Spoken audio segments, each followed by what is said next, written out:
हाँ जी बेटा, वाहिगुरू जी का खालसा वाहिगुरू जी की फतेह। सो अज असी स्टार्ट करांगे यूनिट 9 हाइड्रोजन। ठीक है। सो हाइड्रोजन जिहड़ा बेटा साडे यूनीवर्स विच सब तो ज़्यादा मिलण वाला एलीमेंट किहड़ा हाइड्रोजन, ते अर्थ ते जिहड़ा थर्ड नंबर ते आंदा है, इहदी अबंडेंसी विच थर्ड नंबर ते आंदा है साडी अर्थ दे विच। ठीक है। सो और इनू असी मतलब अजकल जिवें हाइड्रोजन इकोनॉमी का कॉन्सैप्ट चलिया, उहदे राहीं असी हाइड्रोजन नू as a source of energy किस तरह यूज़ कर सकते हैं। सो इहदे ते मेन जिहड़ा वर्क है वो साइंस दे विच हो रहा। ठीक है। सो बेटा हाइड्रोजन की है, has the simplest atomic structure. क्यों? क्योंकि असी देखते हैं जिन्ने भी साडे कोल पीरियोडिक टेबल दे विच एलीमेंट्स है, हाइड्रोजन एक इहो जिहा एटम है, एलीमेंट है जिहदे विच सिर्फ एक ही साडे कोल इलैक्ट्रॉन है, एक ही साडे कोल प्रोटॉन है। बहुत सिंपल जी दी स्ट्रक्चर है। ठीक है। एटॉमिक फॉर्म दे विच एक इलैक्ट्रॉन एक प्रोटॉन है, और न्यूट्रॉन तुहानूं पता है तो कुछ कोई भी नहीं है। क्यों? क्योंकि बेटा हाइड्रोजन का जिहड़ा मास नंबर है दैट इज़ ऑल्सो 1 है ना। सो न्यूट्रॉन इहदे कोल कोई भी नहीं है। एलीमेंटल फॉर्म दे विच किस तरह एग्जिस्ट करता साडी अर्थ दे उपर, एग्जिस्ट करता एज डाई एटॉमिक। डाई मतलब 2, H2 मॉलीक्यूल दी फॉर्म च ये एग्जिस्ट करता है, और इन्हूं असीं बोलते हैं डाई हाइड्रोजन। ठीक है। और तो ये भी तुहानूं पता कि किहड़ी फेज से किहड़ी स्टेट च एग्जिस्ट करता है, गैस फेज च एग्जिस्ट करता है। और किसी भी होर एलीमेंट्स नालों पीरियोडिक टेबल च जिन्ने भी एलीमेंट्स है, सब तो ज़्यादा जिहड़े कंपाउंड्स वो हाइड्रोजन बनाते। ठीक है।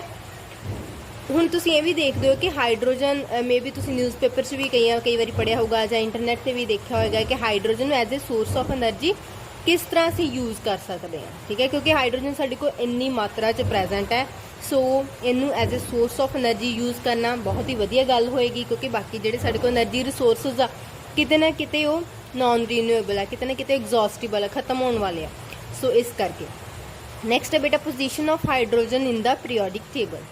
सो हाइड्रोजन तुहानूं पता फर्स्ट एलीमेंट है पीरियोडिक टेबल दे विच, जबकि इहदी जिहड़ी पीरियोडिक टेबल दे विच जिहड़ी इहदी जगह दित्ती गई है ना, वो असीं पहलां भी चैप्टर 3 दे विच भी डिस्कस कर चुके हैं।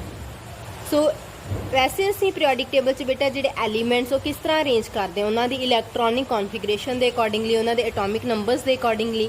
हाइड्रोजन की है इलैक्ट्रॉनिक कॉन्फिगरेशन, क्योंकि इहदा एटॉमिक नंबर 1 है, सो इहदी इलैक्ट्रॉनिक कॉन्फिगरेशन है 1s1। ठीक है।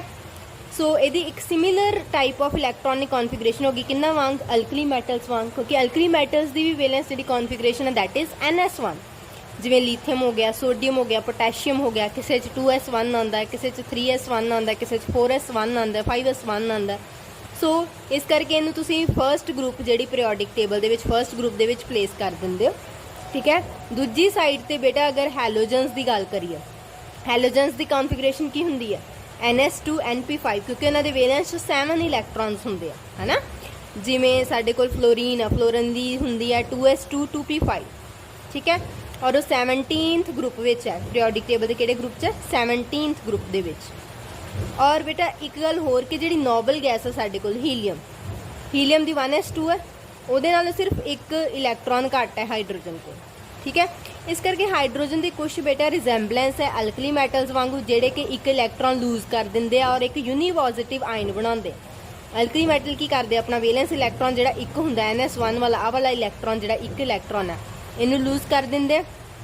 और हैलोजन्स की करते एक इलैक्ट्रॉन गेन करते और यूनी नैगेटिव बनाते, क्योंकि उन्होंने 7 होंगे वेलेंस, उन्होंने इको चाहिए होंगे ऑक्टेट कंप्लीट करने। सो अल्कली मैटल्स के वांग हाइड्रोजन की करता है ऑक्साइड्स बनाता, हैलाइड्स बनाता, सल्फाइड्स बनाता। ठीक है। बट अल्कली मैटल के वांग इहदी जिहड़ी आयनाइजेशन इंथैल्पी वो घट नहीं हुंदी, इहदी बहुत हाई हुंदी है आयनाइजेशन इंथैल्पी। जबकि अल्कली मैटल्स तुहानूं पता इलैक्ट्रो पॉजिटिव हुंदे, जल्दी लूज कर देंगे इलैक्ट्रॉन, उन्हां दी आयनाइजेशन इंथैल्पी घट हुंदी है। And does not possess metallic characteristic under normal condition. इस करके हाइड्रोजन की मैटैलिक जिहड़ी उहदे तुसीं कह सकते हैं मैटल दे वांगू दा बिहेव करना नॉर्मल कंडीशनस दे विच पॉसीबल नहीं हैगा। आयनाइजेशन एनर्जी दी टर्म दे विच, आयनाइजेशन इंथैल्पी दी टर्म विच हाइड्रोजन रिजेंबल करदा हैलोजन्स दे नाल। जिवें उन्होंने ने कहा होया लीथियम दी दित्ती हुई आयनाइजेशन इंथैल्पी 520 किलोजोल पर मोल है, फ्लोरीन दी 1680 है, तो हाइड्रोजन की 1312 है, 1000 तो उपर है। सो ये फ्लोरीन के नाल रिजेंबल थोड़ी बहुत कर रही है, उसकी ionization enthalpy.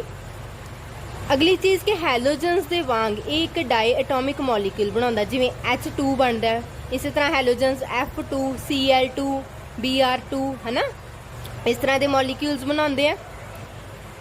Combines with elements to form hydride, और हाइड्राइड जिस तरह वो बनाते उस तरह ही ये बनाता है, और कोवलेंट कंपाउंड्स जिस तरह के वो बनाते इस तरह ही ये बनाता है, ठीक है। However, in terms of reactivity, जबकि reactivity the terms it is very low as compared to halogen, जबकि हाइड्रोजन की जो असी reactivity की गल करते हैं सो ये बहुत घट है as compared to halogens। Clear.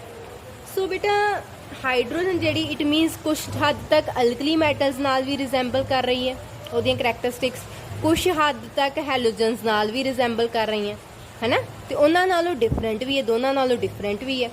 सो ये क्वेश्चन अराइज होंदा कि हाइड्रोजन नूं कित्थे उन्होंने जगह दी जाए, है ना। सो तुहानूं ये पता कि एक हाइड्रोजन एटम चों एक इलैक्ट्रॉन लूज करवा दीए तो उहदा H पॉजिटिव बन जाता।